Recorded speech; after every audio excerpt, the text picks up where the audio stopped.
Good morning students.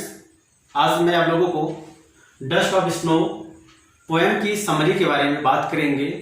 इस poem में कवि किन चीज़ों को लेकर, किन चीज़ों को प्रतीकात्मक, किन चीज़ों को प्रतीक मानकर ये पूरी कविता लिखा हुआ है।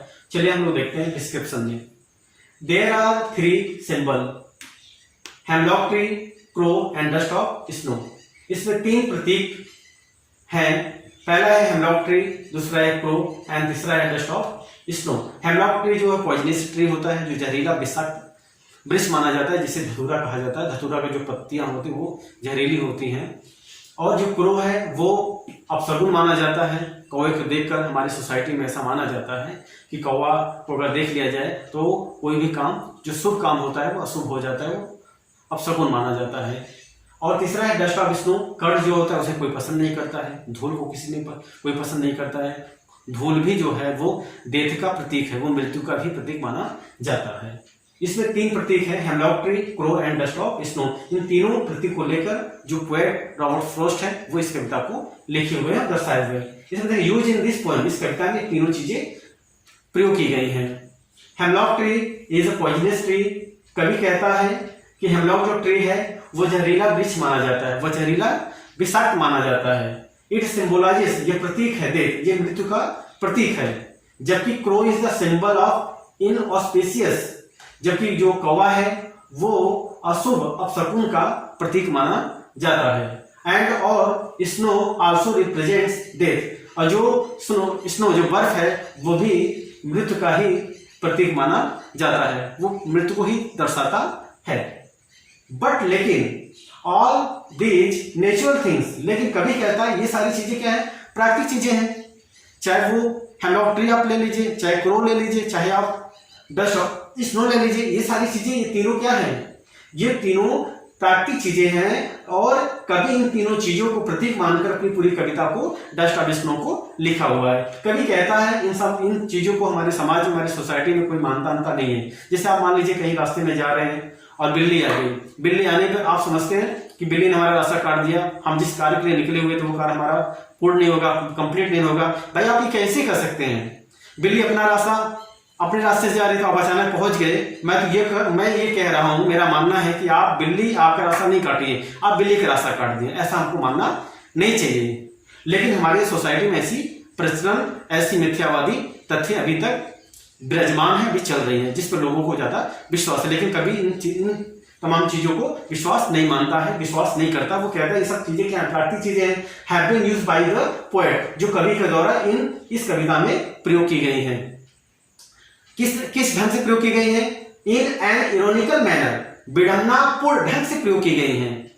कवि ने बड़े ही विडंबनापूर्ण ढंग से इन तीनों चीजों को अपने कविता में डस्ट ऑफ स्नो में, पोएम में प्रयोग किया हुआ है। द पोएम सजेस्टेड, ये जो कविता है ये सुझाव देती है कि इट इज विंटी सीजन। कविता हमें ये बताती है कि विंटी सर्दियों का मौसम है, यानी जाड़े का मौसम है। एंड और the poet is standing under a hemlock tree. ये कविता हमें बताती है कि सर्दी का मौसम है और कवि अपने जीवन से उदास होकर, अप्रसन्न होकर, हार कर, डिसपॉइंटेड होकर, डिस्परेट होकर वो एक पेड़ के नीचे खड़ा हो जाता है। The poet is standing under a hemlock tree. वो हेमलॉक ट्री, उसी हेमलॉक ट्री जिसे पॉइजनस माना जाता है, जो सिंबलाइज है, किसका सिंबलाइज है? पॉइजनस ट्री है, जिसे विषाक्त माना जाता है, जिसे जहरीला वृक्ष माना जाता है। उसी के अंडर, उसी के नीचे कवि जो है हमारा खड़ा हुआ है। फिर कहता है कि he is in a very sad mood. वो किस मूड में है? वो काफी उदास मूड में है, वो काफी दुखी मूड में है। कवि अपने जीवन से काफी उदास होकर, काफी अप्रसन्न होकर, काफी दुखी होकर, हार कर वो एक हेमलॉक ट्री के नीचे वो बैठा हुआ है, वहां पर क्या है, खड़ा हुआ है, और वो काफी दुखी है।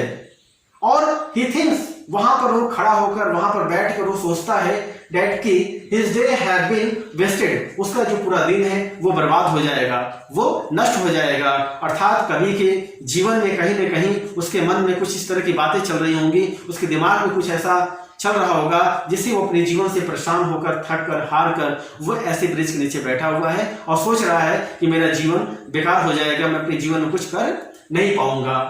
तो यहाँ पर वो सोच रहा है, he thinks that his day have been wasted, उसका जीवन, उसका जो पूरा दिन है वो बर्बाद हो जाएगा। लेकिन जस्ट देन, तभी एक क्रो, एक कौवा, who is sitting on a tree, जो हेमलॉक ट्री की शाखाओं पर पहले से ही कुछ पल भर के लिए वो शाखाओं पर बैठा हुआ है, वो अचानक अपने पंखों को फैलाता है या उड़ने की कोशिश करता है। अचानक वहां पर क्या होता है, कभी के साथ घटना देखिए। जस्ट देन, तभी एक कौवा, who is sitting on a tree, जो हेमलॉक ट्री की शाखाओं पर पल भर के लिए बैठा हुआ है, sets down some parts of snow, वो जैसे ही अपने पंखों को, अपने विंग्स को फैलाता है, अचानक कुछ कण, पार्टिकल्स ऑफ स्नो, कुछ बर्फ के कण कभी के ऊपर गिरते हैं ऑन हिम, उसके ऊपर। सेट्स डाउन, जब वो हिलाता है तो सम पार्ट्स ऑफ स्नो, बर्फ के कुछ टुकड़े कभी के ऊपर गिरते हैं।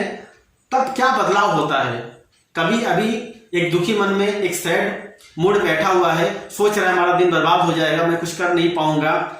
लेकिन उसके साथ एक बदलाव होता है कि कौवा जैसे ही हेमलॉक ट्री पे बैठा होता है, अचानक अपने पंख को या मूव करता है और एक बर्फ का कण अचानक उसके ऊपर गिरता है। तो वहां पर देखिए क्या होता है, the fresh and cold touch, the fresh and cold, ताजी और ठंडी, टच ऑफ स्नो चेंज, ताजी और ठंडी और मखमली जो बर्फ है वो उसके बदन को छूती है और कुछ उसमें परिवर्तित कर देती है। चेंजेस मतलब उसको उसमें बदलाव कर देती है। कभी जिस मूड में है उस मूड से वो बदल जाता है। कैसे बदल जाता है, क्योंकि ये जो बर्फ की ठंडी और ताजी, ये जो बर्फ की जो कण उसके ऊपर पड़ती है, कभी अपने सैड मूड से बदल जाता है।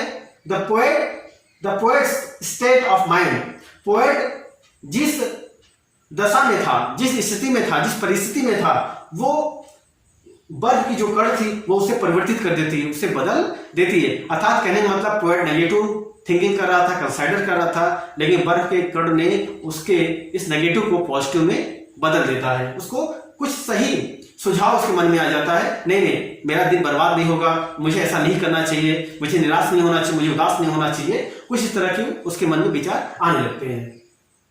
आगे क्या कहता है कि he thinks, वो सोचता है, that it has saved the rest of his day, वो सोचता है कि इस बर्फ के कण ने मेरे कुछ दिन के हिस्से को बचा दिया, मेरे कुछ दिन के हिस्से को बचा दिया जो मैं बर्बाद करने वाला था। I had ruined, जो मैं बर्बाद करने वाला था, जो मेरे बर्बाद होने वाले थे। And instead of being idle, जो बेकार होने वाला था, जो बर्बाद होने वाला था, उन दिनों को उस बर्फ के कण ने मुझे मेरे दिन को बचा दिया, मेरे दिन के हिस्से को बचा दिया, जिसे मैं बर्बाद करने वाला था, जिसको मैं बर्बाद करने के बारे में सोच भी रहा था।